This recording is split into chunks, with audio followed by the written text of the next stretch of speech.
What's up, everyone? Today we're going to talk about shooting studio portraits with a shallow depth of field.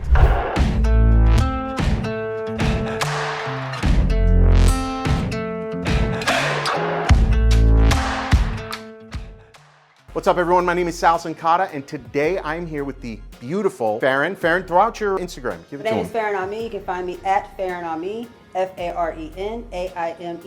And we'll throw that on the screen for you to follow her, but she's going to be with us for a couple of videos today. Today, this is a topic I thoroughly enjoy because many of you who are portrait photographers, you love shooting portraits at like f8, f11, and I'm not hating on you, I'm not throwing shade at you, but I believe in my heart, I love shooting portraits at a shallow depth of field. 1-2, oh my God. I love doing that. I think they look buttery. I like the separation from the background. So in this video, we're gonna do a side-by-side, same equipment, same scene, same lens and camera, and we're gonna shoot some portraits at f8, maybe f11, and then we're gonna do some at f1.2, and I will let you judge which one is the best. So let's stop talking about it, let's get to it. All right, so let's just cover equipment real fast. We're using the Canon R5 85mm f1.2. That is my go-to portrait lens. For lighting, we are using the FJ200 on both the main light, and I've got a kind of a gel light in the background just to throw a color wash on the wall. We're gonna throw it with blue. So we're only using those two lights for this. You could use any strobe you want to. And then of course, controlling it with the FJ-X3 so that we can control all the lights and their power sources. So the first thing we're gonna do on camera, I'm in manual mode. I'm at ISO 200, 1/200th of a second, f8, and I've already metered in with my light meter. We're gonna get going here. I do wanna bring something to your attention though, worth noting. So I've got Brody here on the light, and instead of Brody firing that light direct at her, which is gonna create all sorts of casting on the wall, you'll notice here, if you look at this, the light's kind of like facing this way. And so we're just kind of really glancing a blow, if you will, with the lighting on her versus firing it direct at her and then creating a little bit too much hard light against that wall. So we just really wanna skim the surface with her. It's a softer looking light. So let's get going with that. Let me get a test shot, make sure everything's still looking good. 1-2, love that. Gorgeous, love that. There you go. Stay there, let's go back to that pose. That looked really good. I'm gonna get in closer. Ooh, that's strong. I love that Fern right there. When I change my composition here and go a little bit wider on the vertical, I'm picking up that bulb behind her, which has really actually just has a light bulb in it, but it's off now. But it's picking up the blue light and it's giving me a nice glow. All right, so those were all shot at f8, and one of the things for me that I don't particularly care for is everything seems to be in focus. So I've got the same, I mean, there is fall off. It's probably gonna be at 5.6 by the time it hits the wall. Everything's in focus, and what I like to do when I'm shooting portraits, and I think this is up to you as a photographer, seasoned to taste, I always like to say, is create some separation between her and the background. Now, of course, you can do that with edge lighting and other ways, but for me, I like using depth of field to create that separation. So I wanna get this down to about f1.2. The other added benefit is that at f1.2, the skin starts to look really buttery naturally. So without Photoshop, that skin's gonna look really, really buttery. Now, Faren has beautiful skin, beautiful hair and makeup. By the way, by Keita.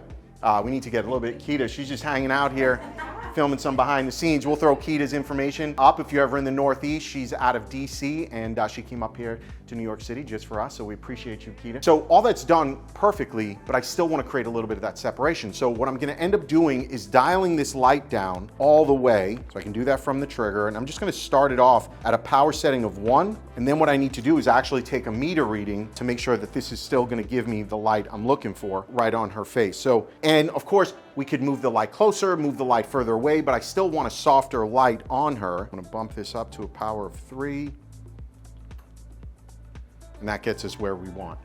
Having that light meter is super helpful, allows me to move quickly to get what I want here. So once again, now that I've changed my power settings, I'm gonna test here at 1.2, and that looks super good just on my first shot. I am gonna lower the light on the background now. I'm just gonna come down probably about 2 stops on the background light. I'm gonna take one more test shot.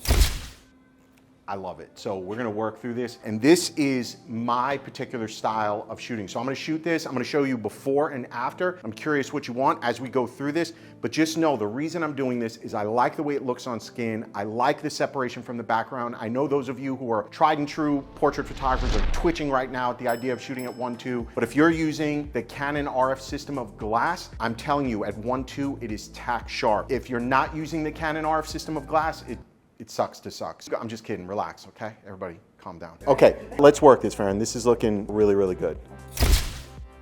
Ooh, love that.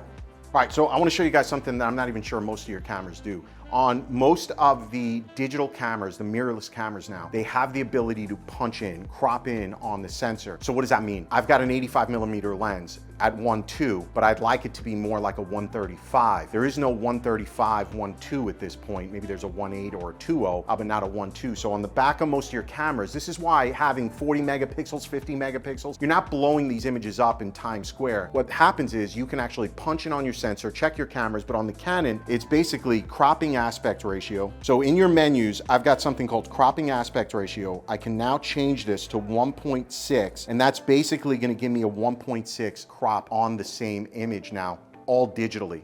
And so now this 85 is looking more like a 135, but the beauty of it is it's at 1.2. All right, so here we go. Now I've got a beautiful headshot portrait of her. Here we go. Brody, come up a little higher with the light. There we go. Stunning.